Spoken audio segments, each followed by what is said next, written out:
Un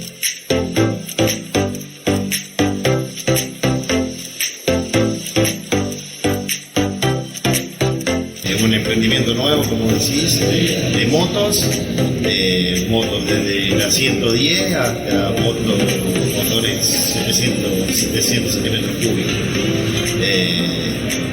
Y bueno, ahí por ahora contamos con la marca Motomen y Veneni, pero estamos viendo para anexar otras marcas y todo lo que es indumentaria, ya de camperas, cascos, guantes, botas, todo para armar un estilo urbano, digamos.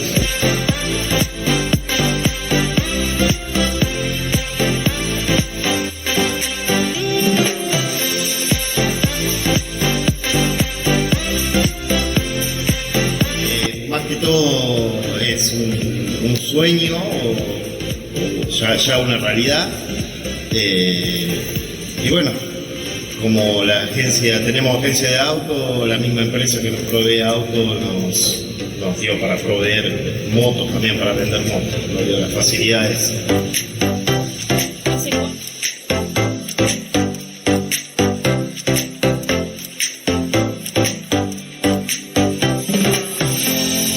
Trabajamos, bueno, contado efectivo y con las tarjetas de crédito en ahora 2, ahora 18, y si no, tramitamos desde acá el crédito personal.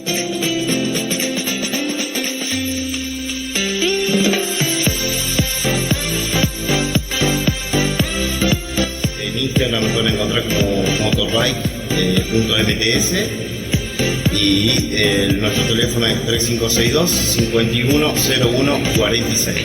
Que se acerquen, que le vamos a ofrecer las financiaciones que hay